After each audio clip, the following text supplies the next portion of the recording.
Canada India के विवाद के बाद से एक चीज़ तो साफ हो गई है कि काफ़ी सारे खालिस्तानी एक्सट्रीमिस्ट्स हैं जो कनाडा में रहते हैं, जो पैसे इंडिया से बना रहे हैं। अब ये लोग सारे क्रिमिनल्स इंडिया से निकल के बाहर कनाडा भाग गए हैं, वहाँ पे गैंग्स चला रहे हैं, ड्रग ट्रेड में इन्वॉल्व हैं, वहाँ से इंडिया में क्रिमिनल नेक्सस चला रहे हैं। और वो गवर्नमेंट ने बहुत अच्छा स्टेप लिया है कि इनके वीज़ाज काफ़ियों के बंद कर दिए हैं, जो इंडियन सिटीजन नहीं हैं, कैनेडियन सिटीजन हैं, तो इनका आना जाना बंद हो गया। ऊपर से एक और स्टेप जो गवर्नमेंट को सीरियसली पॉलिसी में इम्प्लीमेंट करना चाहिए, वो है ये सारे जितने सिंगर्स हैं, क्योंकि आपकी पंजाबी सिंगर्स जितने हैं ये सारे कहीं ना कहीं they are funded by drug money.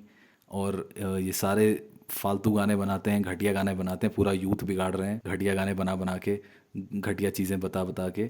और इनका पैसा सारा इंडिया से जनरेट होता है। इनको कोई कनाडा में नहीं सुन रहा बैठ के, कोई अंग्रेज पागल नहीं है इन पागलों को बैठ के वहाँ पे इनके घटिया गाने सुनेगा। ये पैसा सारा इंडिया से जनरेट करते हैं, इंडिया में अपने वीडियोस रिलीज़ करके, इंडिया में कॉन्सर्ट्स करके।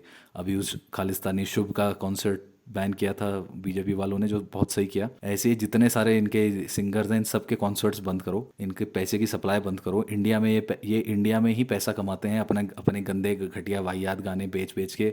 इन लोगों की पैसे की सप्लाई बंद करना बहुत ज़रूरत है, और वो बंद होगी ही ऐसे है, इन लोगों के कॉन्सर्ट ही ना होने दो यहाँ पे इंडिया में।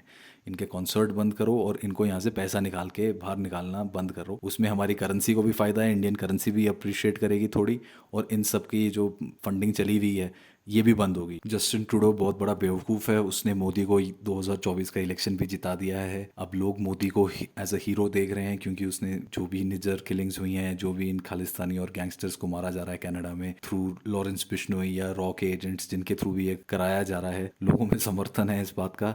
लोग इससे बिल्कुल खफा नहीं है, वो बोल रहे हैं एकदम सही मारा है, और जो इनके जैसे और हैं उनको भी मारो। तो लोगों के बीच में तो मोदी हीरो बन गया है। अब महंगाई की वजह से जो भी एंटी मोदी सेंटिमेंट जनरेट हो रहे थे लोगों में, इवन मैं भी काफ़ी परेशान था। ये इकोनॉमिक पॉलिसीज मोदी की बहुत ख़राब हैं। मैं समझता हूँ ये सिर्फ टाटा अंबानी और इन सब लोगों को केटर करने के लिए हैं, लेकिन उसके अलावा मोदी की हार्ड लाइन है अगेंस्ट टेररिज्म और ये खालिस्तानी मूवमेंट और जो राइट्स होते हैं इंडिया में बाय मुस्लिम्स, उनको लेके उसकी वजह से जो मोदी का सपोर्ट है इंडिया में वो और स्ट्रांग हो गया है। जस्टिन ट्रूडो ने ये मामला उठा के मोदी को और स्ट्रांग बना दिया है इंडिया में। तो 2024 का इलेक्शन भी मेरे हिसाब से बीजेपी और मोदी ही जीतने वाले हैं, और ट्रूडो बेवकूफ़ नंबर 1 है। पहली बात तो उसने सारे खालिस्तानी और कचरा लोग अपने देश में घुसा लिए हैं। अब मुझे समझ में नहीं आता इनकी मत मारी गई है। इनको कम से कम पढ़े लिखे लोग तो यार अपने देश में लो, तुम जितना कचरा है वो उठा उठा के अपने देश में भर रहे हो। ये सारे इनके देश में ही कल को खालिस्तान की डिमांड करेंगे, आप इनके सर पे ही चढ़ने वाले हैं ये पागल लोग। तो जस्टिन ट्रूडो ने तो अपने देश को और अपने लोगों को परेशान कर दिया, बर्बाद कर दिया, और यहाँ पर